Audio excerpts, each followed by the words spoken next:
Well, I've played tons of multiplayer, tons of Firefight, tons of Forge World, and I've just completed the campaign.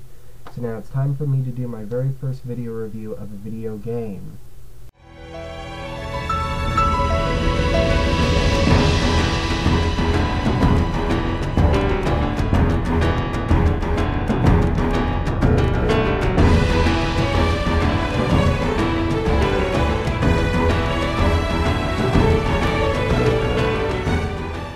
The reason why I love the Xbox 360 so much is because of all the exclusive games.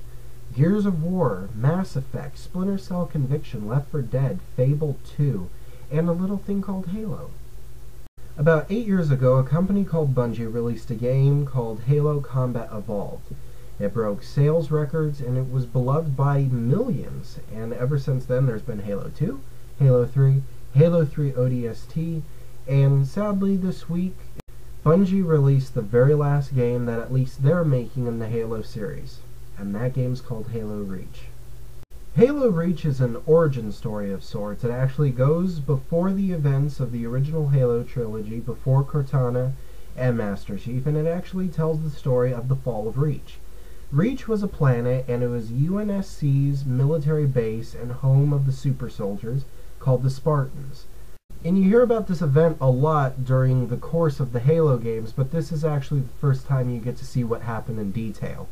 Supposedly, the fall of Reach was the largest assault ever committed by the Covenant against mankind ever recorded in this fictional universe's history. The Covenant are a theocratic race of aliens. There's different species of them. They range from tiny little grunts to huge brutes and hunters. And they worship this lost form, this race of deities called the Forerunners.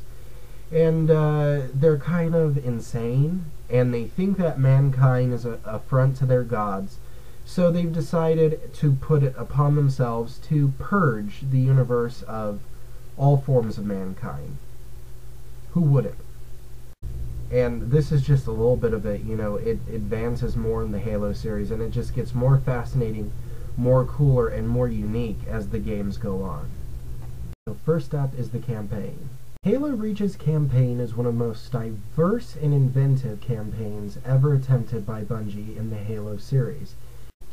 The campaign is a good 8 to 9 hours long. It's very unique. There's actually a chapter where you actually go in space and fly spacecraft, which was never before in a Halo campaign. So it was really cool. The only problem is that when I first start a game, I usually put it on normal. This is the toughest Halo game ever. I found myself at events in the game where I was about to throw my controller out the window. So I'm not a Halo fanboy. I have like 5 friends on my Xbox Live friends list who have all the achievements for all the Halo games and are pros at it. I'm not that. I appreciate the games, I appreciate the story, and I love what they've done and what these games have done in the video game industry, but I'm just not like crazy good. So I found this frustrating a lot, especially towards the end, which the finale felt like an extended form of a firefight. The cutscenes, like, beautiful graphics. That's another thing. The graphics of the game, beautiful. Best of the series, of course. The enemy design, all the enemies before were kind of very cartoonish. Acted, the AI was less superior. In this game, finally, the Covenant is terrified. I mean, this is all serious. I mean, they're speaking their own language, because before, like, the grunts would actually speak English, which was weird. Like, when they would run away, they would scream, like, help, or, oh no, and it's kind of like, don't you guys have a language? But in this one, like, while you're fighting them, they're saying stuff to each other, and the elites in this game, super smart. The AI, holy crap. I mean, you really have to fight these guys. Covenant weapons aren't accurate at all. I mean, they're just like laser projectiles.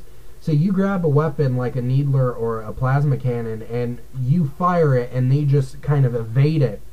And you throw a sticky grenade and they go the other way and you try to run away from them, they will hunt you down. some of the smartest AI I've ever fought in a campaign. It really brings the Covenant's terror and evil to perspective, and you really get freaked out. And there are a couple of cutscenes where you really get to see how nasty the Covenant can be. So the campaign overall, I wouldn't give it a 9.5 like everyone else's. I would give it an 8.5. I just don't think they delivered on certain parts, and they didn't build up certain characters, and like I said, the gameplay on normal was just too frustrating, but that was just my experience. Now I'm going to, since I'm reaching 5 minutes, quickly review everything else. The music is brilliant. Martin O'Donnell returns as the composer for the very last game.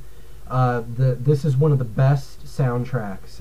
He really makes you feel like you're involved in the story. The extras, the best. I think the most entertaining and the most kind of upgraded feature of this game is Forge.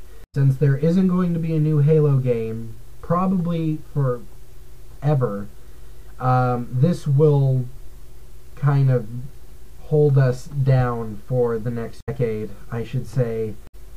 It's huge, customizable, the campaign is replayable, you have everything you need, the replay value is very high.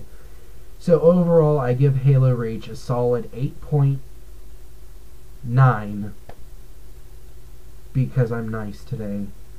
Campaign's very difficult, multiplayer is very good, Forge is the best, the music is great, the graphics are great.